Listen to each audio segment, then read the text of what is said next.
She came to the US as an occupational therapist. Now, she's the owner of Amusing Maria Desserts, a Filipino-inspired baked goods business. Watch her story right now.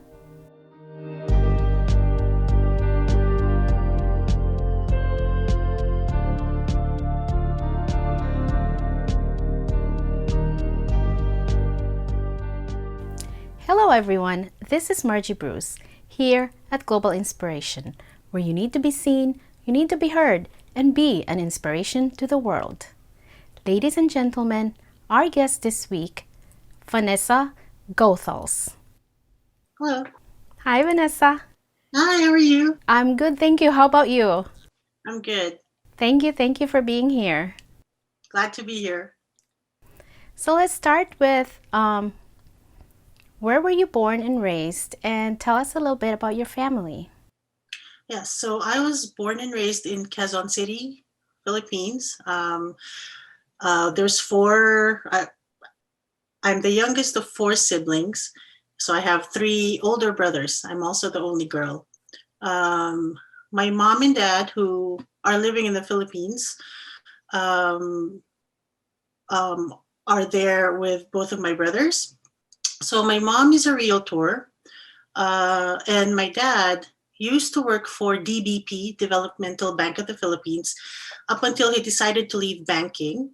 And him and my mom started a business of building and selling houses. And they were successful doing that. And there's only two of us here in the US. My eldest brother lives near Sacramento, and I'm here in the East Coast in Richmond, Virginia. And what brought you to the US? Mainly for work, but also I wanted to have my own life. I was in my mid 20s and I wanted an adventure, and I was so excited to be on my own that I went ahead and jumped at the first job offer that I received, which was in Arkansas. And, when I was younger, I was able to visit the US and visit relatives, but they were always in major cities like Chicago, New York. So nothing really prepared me to life in Arkansas. I was in a very small city surrounded by flat farmlands. And if you grew up in Quezon City or Manila, you know how it's like a city that never sleeps. It's bustling. There's always something to do.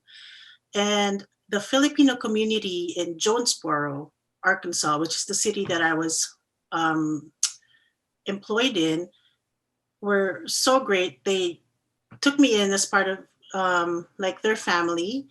And I don't think I would ever have, or I wouldn't be able to stay there as long as I did or finish out my 2-year contract if not for that Filipino community. So I appreciate them a lot. So that they are a big help. So you mentioned to me that you work as an occupational therapist. Yes. Do you still do that? Do you still work as an occupational therapist or no?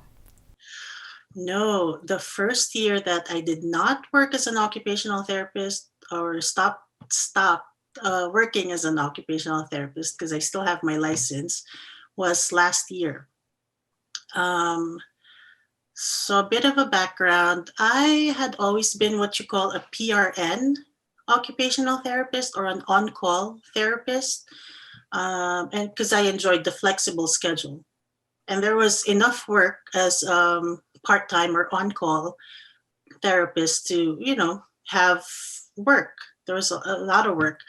Uh, and things kind of shifted in 2018. Um, I was inspired to go back to culinary school. And around the same time, um, PRN therapists or part time therapists were starting to get phased out around 2019.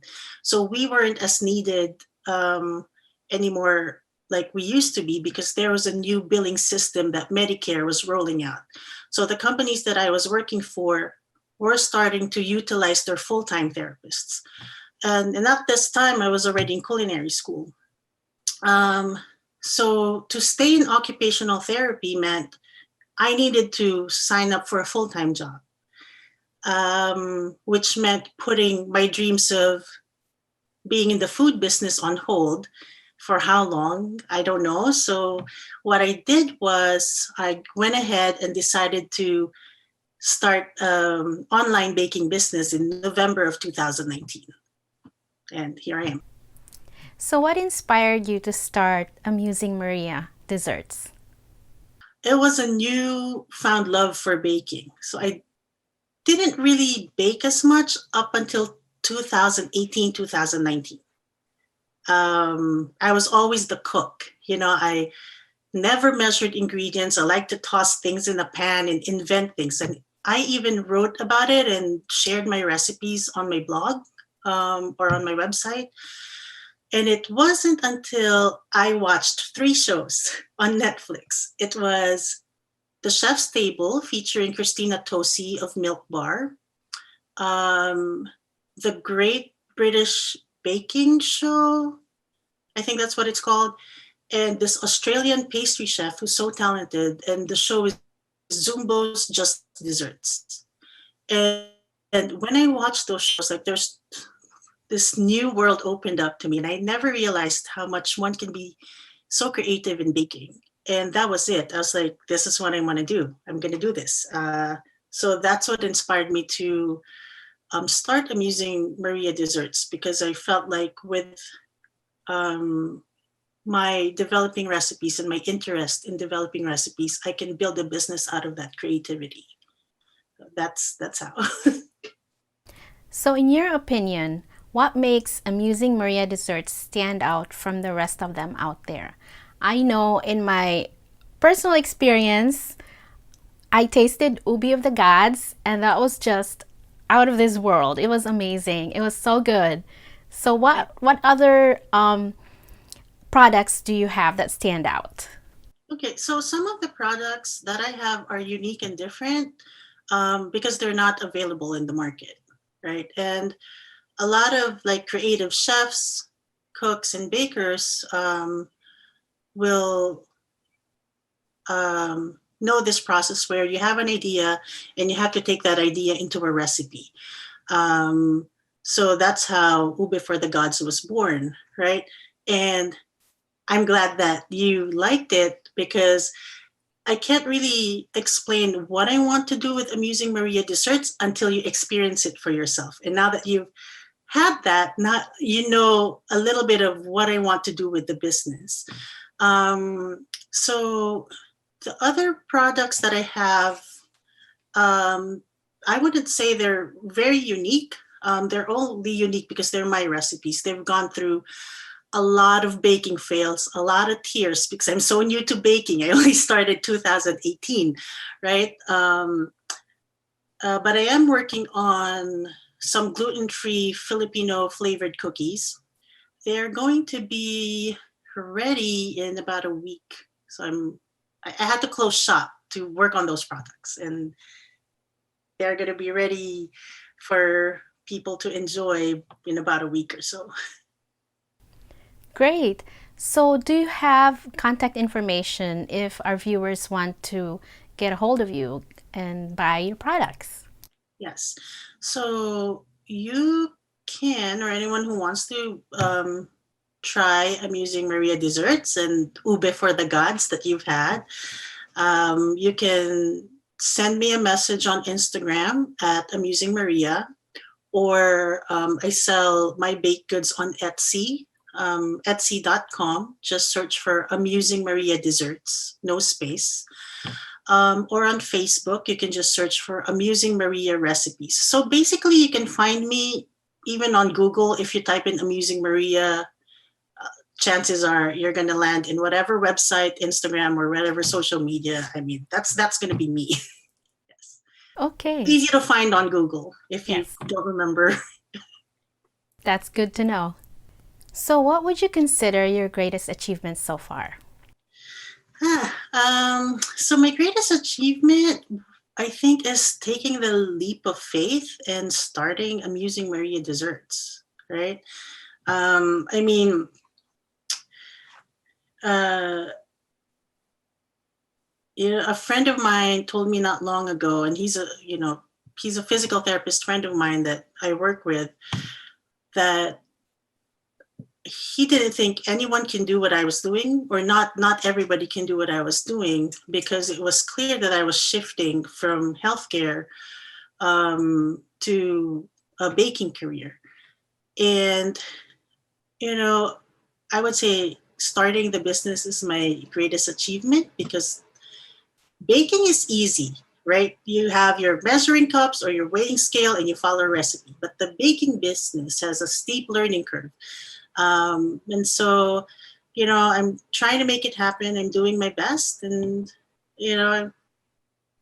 I'm here. So I think so far, even if the business is new, I think I've already achieved, and I'm achieved a little bit. I'm not there yet, but I'm getting there. So, what other things do you want our viewers to know about you? About me, so I still have my creative outlet of um, inventing recipes and developing recipes, and some of it I actually share. So you can find a recipe for ube pancakes or ube brownies, which is very popular on Pinterest and on YouTube, but you can also find the recipe on amusingmaria.com. So when I have the time, I do share some recipes.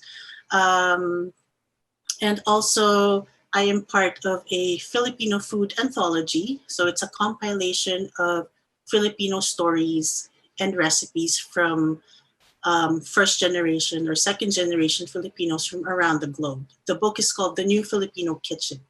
So you can read about my adjusting to life in rural Arkansas during the Christmas and New Year season. Um, and so those are the two things that, that people can know about me. Great. So, who or what is your inspiration in life? Okay, I would say my parents, because I saw them build a business from the ground up, right? And they're very successful with it. But I had also seen them very challenged with the business financially, because it's not, with any business, it's up and down. You have sales or you don't, right? But they were able to make it happen. They put four of us kids through good schools, through college. And I want to be as successful as they are. I want to achieve what they were able to achieve and build a life just by business alone, And finally, what inspirational message would you give to our viewers right now? Okay, so the inspirational message, I know I'm so new to the business, but I would say just start even when things are not perfect, because chances are they never will be. I'm so new to baking, but I decided to start a baking business anyway, right? Because my driving force is this is what I want to do, right? So I guess that's pretty much it. If we wait for things to be in line or imperfect, then sometimes, but I have this thing where I overthink. I think a lot of us overthink and not, just jump in and cross your fingers and, have faith that what you want to do is, going to be successful. Wonderful message. So, thank you so much, Vanessa, for being here today. Thank you so much, Margie. And this is Margie Bruce here at Global Inspiration, where you need to be seen, you need to be heard, and be an inspiration to the world.